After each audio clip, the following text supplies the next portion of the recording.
Olá! No programa Educação em Pauta de hoje, nós conversamos com o professor Jefferson Fernandes Alves. Ele é professor associado do Centro de Educação da Universidade Federal do Rio Grande do Norte, do qual também é vice-diretor. Além de professor do programa de pós-graduação do Centro de Educação, também da UFRN, e pesquisador na área de acessibilidade na interface arte e educação, e hoje vem conversar conosco sobre o primeiro encontro potiguar de acessibilidade em ambientes culturais. Olá, professor, seja bem-vindo ao programa Educação em Pauta. Olá, Bruno, olá a todos e a todas. Agradeço pelo convite, estamos aqui para contribuir com esse debate tão necessário e urgente para a sociedade brasileira e potiguar no que se refere à acessibilidade de pessoas com deficiência. Professor, em primeiro, como é que foi planejado esse encontro, né? Um primeiro encontro como esse, penso eu que deve ter sido gerido com vários desafios, né? Perspectivas de como fazer, como trabalhar. Como é que foi o início, então, desde o objetivo desse encontro? De fato, isso exigiu um planejamento que ele já antecedeu o ano em vigor, que foi 2015, quando nós pensamos nas linhas de metas e ações para o plano de cultura da UFRN, e para executar em 2016. E dentre as ações propostas, além dos cursos de formação no campo da acessibilidade, nós também definimos a perspectiva de realizarmos um encontro em que pudéssemos aglutinar pesquisadores e profissionais da área da educação, da arte e da cultura que pesquisam ou desenvolvem iniciativas no campo da acessibilidade. De tal maneira que garantimos a programação para novembro, convidando professores de algumas universidades do Brasil, de algumas entidades que se dedicam à acessibilidade, bem como mobilizando também pesquisadores que já desenvolvem, e pesquisadores e artistas, melhor esclarecer, em decorrência da necessidade de nós inserirmos essa pauta com mais vigor na agenda universitária e na agenda educacional e cultural do Rio Grande do Norte. Professor, a gente sabe que existem outras organizações que também são ativistas de causas como essa, né? Mas qual seria, então, a relativa importância de uma universidade, o centro de educação, encabeçar projetos como esse? Ou, de outra forma, o que a universidade poderia fazer para avançar nessa área? Nós já estamos desenvolvendo, no contexto da UFRN, atividade desde o final de 2012, no que se refere à formação de servidores, professores e estudantes e no desenvolvimento de investigações no campo da acessibilidade, quer seja na área de arte, dos processos artísticos e culturais, quer seja no contexto universitário, no campo da educação. O que precisa ser feito, Bruno, é um investimento maior no campo da pesquisa, no contexto acadêmico. Nós já temos um relativo avanço na sociedade civil, na prestação de serviços. No entanto, a pesquisa e o desenvolvimento de iniciativas acadêmicas ainda é recente. São poucas universidades que, de fato, apostam, que investem, que assumem isso como prioridade.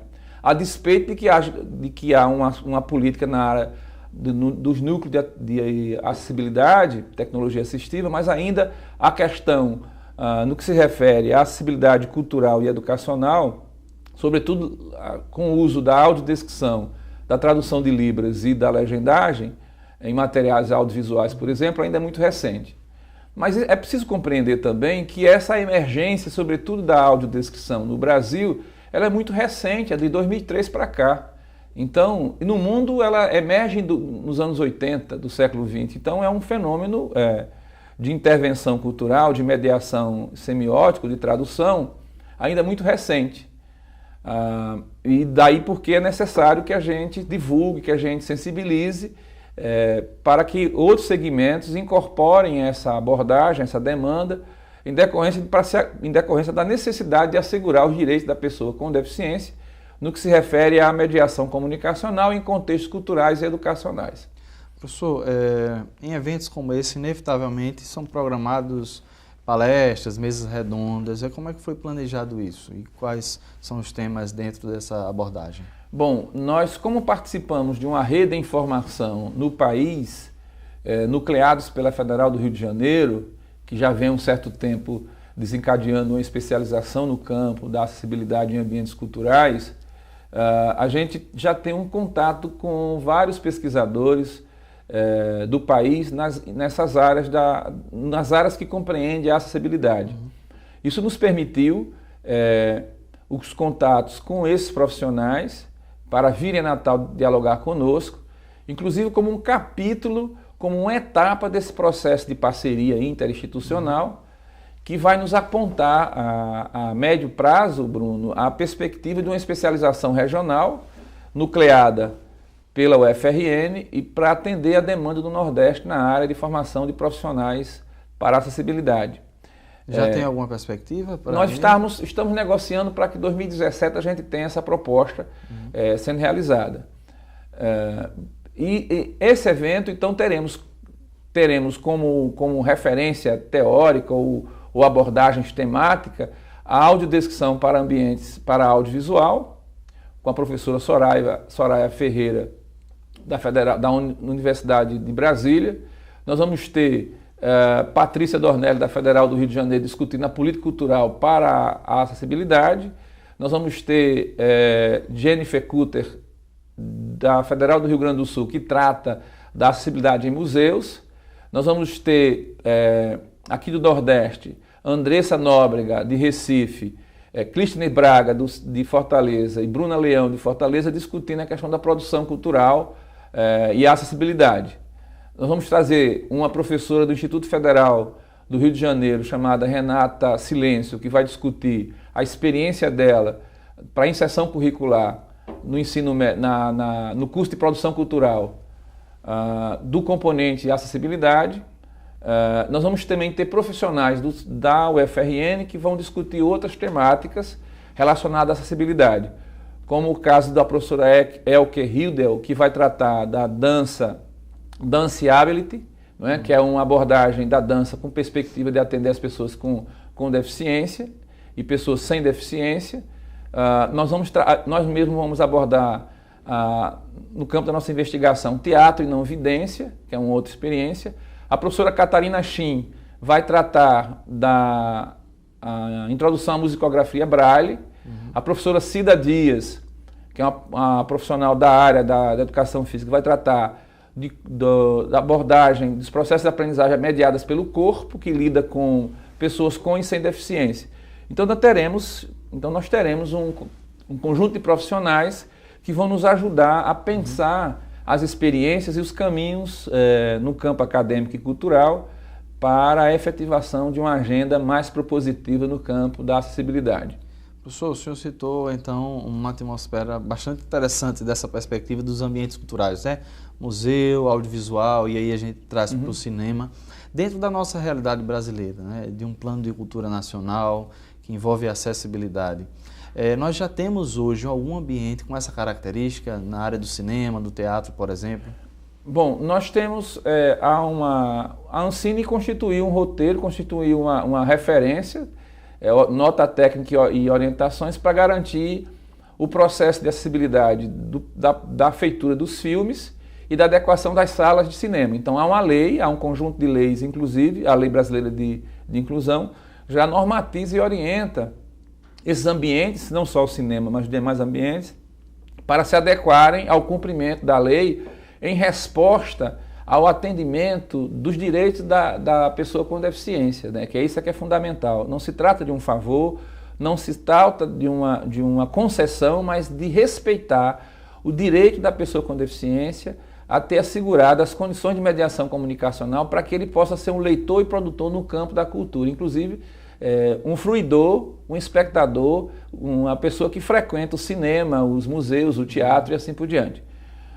É certo que o processo de implementação é mais lento do que o desejado, não é?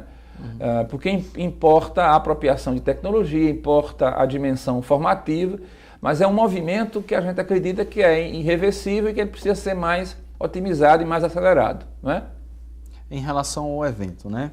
O evento vai acontecer no próximo dia 22 e 23 agora de novembro, com inscrições para 300 pessoas. Como é que funciona essa inscrição? Quem pode se inscrever? Nós estamos circulando nas redes sociais, no site do NAC, da Universidade Federal do Rio Grande do Norte, que é o Núcleo de Arte e Cultura, pelo sistema virtual de inscrição. Quando concluirmos essas 300 inscrições, a gente encerra, em decorrência do nosso limite físico do nosso auditório, não é?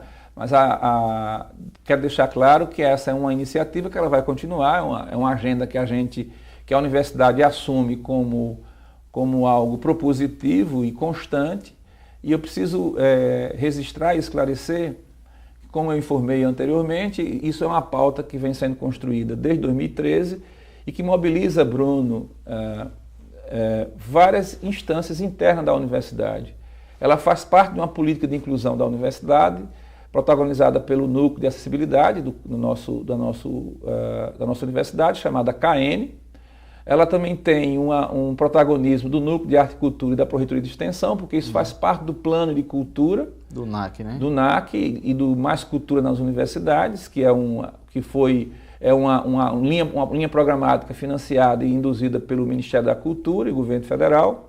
Nós também temos a participação do Centro de Educação, porque ela, em função do que eu estou vinculado, é uma linha programática do Centro de Educação, esse processo de inclusão, e pela Secretaria de Educação à Distância, a CEDIS, na qual nós temos um laboratório de acessibilidade que nucleia essas nossas inquietações no campo da formação e da investigação da acessibilidade, tanto em ambientes educacionais como culturais, não é? Então isso faz parte do processo institucional da universidade e que a gente está construindo a proposta do encontro para garantir a participação de outros segmentos sociais, de outras entidades e instituições, de tal maneira que a gente possa sensibilizar e ampliar essa agenda para que outros segmentos, movimentos e entidades possam incorporar como uma prerrogativa de suas ações. Ok, professor. E você de casa, vale salientar que as inscrições ainda estão abertas, então, até alcançar o número de 300 pessoas, não é isso, professor? Para o primeiro encontro potiguar de acessibilidade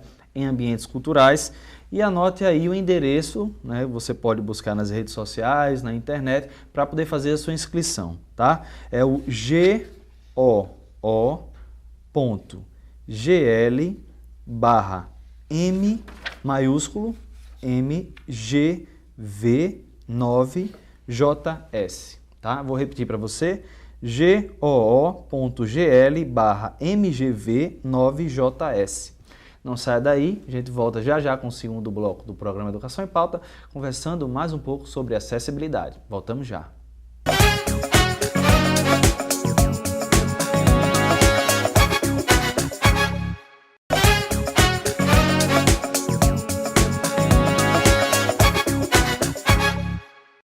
Voltamos no intervalo e a gente continua a conversar com o professor Jefferson Fernandes Alves sobre acessibilidade. Professor Jefferson, no bloco anterior a gente estava conversando sobre exatamente esses desafios, quem sabe por hora pela parte da tecnologia, né, de promover nesses ambientes culturais a acessibilidade. Mas a primeira pergunta que eu faço, a gente poderia citar algumas experiências exitosas, né, através das quais a gente poderia ter uma referência para levar para outros lugares, por exemplo? Sim, nós já temos uma abordagem no campo da portabilidade, porque vários filmes, desde o início dos anos 2000, já vem com... Você encontra o DVD com acessibilidade, sobretudo com audiodescrição, não é? Mas eu digo assim, porque além da produção pela parte do produtor, do artista, né, os ambientes culturais em si, eles já estão preparados? Quais já estão? Né? Se existe algum que possa ofertar esse tipo de serviço, digamos assim? A gente tem notícia mais no sul do país, não é? Aqui no Rio Grande do Norte a gente não tem nenhum, lamentavelmente a gente não tem ainda essa cultura de ter um equipamento já adotado disso.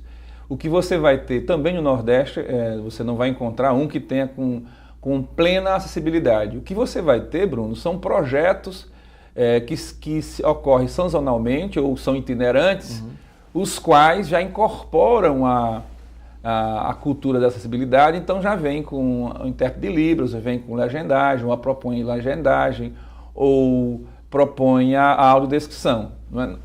Sempre vem recebendo, sobretudo nos circuitos teatrais, você vai ter as iniciativas de processo de acessibilidade, sobretudo com audiodescrição. Ora também com legendagem, que é mais raro, e mais com certa frequência com tradutor de Libras, não é? O que nós temos hoje no Nordeste como espaço de maior efervescência nesse campo é Fortaleza e Recife, em que já há iniciativas de uma certa programação regular nos ambientes culturais com acessibilidade, não é? Tem um desafio grande, e essa pergunta que eu faço agora, em relação ao produtor, pensando no artista ou no produtor, como é que fica essa relação, né? Isso tem que ser pensado desde a hora da produção artística, né, professor? Não adianta também ter um ambiente cultural que esteja preparado se aquela obra de arte não foi preparada para esse tipo de tecnologia ou de exposição. É assim que acontece? Ou a gente pode sempre estar adaptando o que foi por hora produzido sem pensar na acessibilidade? O ideal é que o processo criativo, ou da produção do bem cultural, do artefato artístico, considerasse esse novo espectador, esse novo interlocutor, novo do ponto de vista da visibilidade política que ele está tendo. Porque até então você tem uma cultura imagética, uma cultura do audiovisual, uma cultura da arte, de modo geral, das práticas artísticas culturais, orientada apenas para um espectador vidente e ouvinte, não é? Mas aí essa emergência desse sujeito de direito, da pessoa com deficiência, vai suscitar um redimensionamento desse campo de produção que o ideal é que ele pudesse considerar a feitura do processo criativo ou da produção desse evento artístico, cultural, a perspectiva de já considerar os processos sensoriais, né, dessa pessoa, desse espectador. No entanto, você também tem mecanismo de que isso seja possível depois que o produto está feito, depois que a obra de arte está feita. Mas para isso você precisa de um tempo de pós-produção que tem que ser planejado para incorporar os componentes da acessibilidade. Isso, lamentavelmente, não é considerado. É comum o evento, a obra de arte ou o processo de prática espetacular, ele destinar pouco tempo para responder a essa demanda da acessibilidade.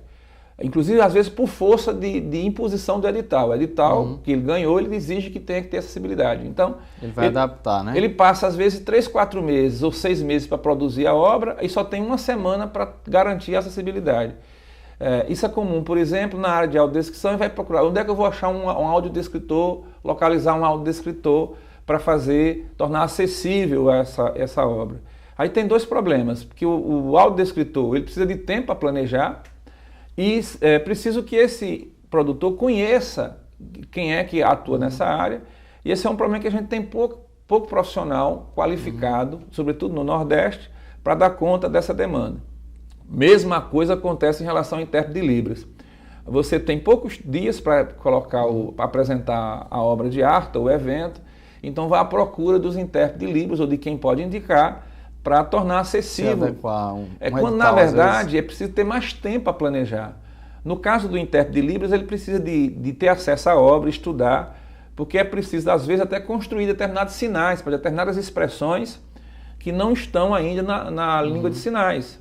Ele precisa de tempo, consultar a comunidade surda, ter um acesso a um professor de língua de sinais, ter acesso a um consultor para que construam a proposta de acessibilidade mediada pela língua de sinais. Tem alguma pesquisa que pensa dentro desse processo de tradução? Porque quando você tem uma pintura, você precisa descrever essa pintura, ou quem sabe criar até uma pintura em braille, não sei. Mas é uma tradução de uma obra original, né? Tem algum tipo de estudo nessa perspectiva? Sim, nós já temos no Brasil e fora do Brasil vários estudos no que se refere à tradução intersemiótica da matriz imagética para a matriz multissensorial. Porque você lembra uma coisa importante, é que as obras que operam com audiovisual ou com matriz imagética, dependendo de qual é a ambiência cultural, ela pode ter uma acessibilidade variada, ela pode ser não apenas a audiodescrição, mas ela pode ter a tradução em uma representação tátil. É o caso dos museus, que trabalham com as obras de arte, né? Sobretudo quadros. Isso suscita não apenas descrição do quadro, mas uma representação tridimensional, que aí é o caso do alto relevo, da matriz de uma maquete, que permita, sobretudo, a pessoa cega a ter acesso a outra dimensão da obra, né? Como é um processo de tradução, é sempre um um processo de construção interpretativa. Nunca é a mesma obra, porque é da natureza, da característica de ser tradução, esse processo de transcriação. E outra linguagem é outra coisa, né? Exatamente. Nunca é uma reprodução no sentido mimético da expressão, mas ao contrário, é um processo de transcriação. Mas o que está aí no horizonte desse processo de inclusão, Bruno, é o compromisso ético de construir condições comunicacionais para que a pessoa com deficiência tenha autonomia de atribuir sentido, de interpretar esses artefatos, os processos artísticos, culturais e educacionais. Ele não seja refém e nem seja destituído do seu direito de sujeito de discurso e leitor de discurso. Não é? E também de ter acesso a todos os espaços. Né? Exatamente. Professor, existe um Plano Nacional de Cultura que prevê a Meta 29, por exemplo, um Plano Nacional de Pessoa com Deficiência, né? Através do Decreto 7.612. A Lei também 10.098 de dezembro de 2000 também garante que esses espaços arquitetônicos tenham acessibilidade. Existem algo, né, ou até mesmo dentro dessas leis, que façam-nos chegar dentro da nossa sociedade? É uma obrigatoriedade mesmo? Não. Em cada cinema tem a obrigatoriedade de ter isso. Cada teatro tem a obrigatoriedade de ter, ou é algo que ainda está mais brando? Na verdade, o Plano Nacional de Cultura, como o Plano Nacional de Educação, é uma lei estruturante das políticas sociais na área de cultura e de educação. Ele precisa de ter mecanismo de normatização, que vai definir os prazos, vai consagrar os prazos, na verdade, vai ratificar os prazos que são delineados nos planos nacionais. Aí é preciso ter um processo de efetivação, de cobrança, de garantir as condições de implementação, não é, dessa política e de fontes de financiamento. O que me preocupa pessoalmente com a iminência da aprovação da PEC 241 é que você vai perder o lastro de financiamento, sobretudo no campo da educação e da saúde, no caso da educação, que vai garantir a efetivação do que está posto no Plano Nacional de Educação. Isso, por gravidade, também vai acontecer em relação ao Plano Nacional de Cultura, porque uma alternativa que esse governo que está posto aí está tomando é o corte nas políticas públicas. E isso vai impactar negativamente a expectativa de implementação dos direitos já conquistados pelos diversos segmentos, inclusive da pessoa com deficiência. Eu ia fazer uma pergunta exatamente, às vezes mais calculista, de tem um tempo exato de quando a gente vai chegar e ter essa obrigatoriedade de ter um cinema acessível, né? Mas como o senhor bem colocou, o Plano Nacional e o Plano de Cultura, com essa mudança da PEC, não vai ter mais o investimento adequado. E a pergunta que eu faço, então, quais são os principais e mais severos desafios devido a esse contexto atual?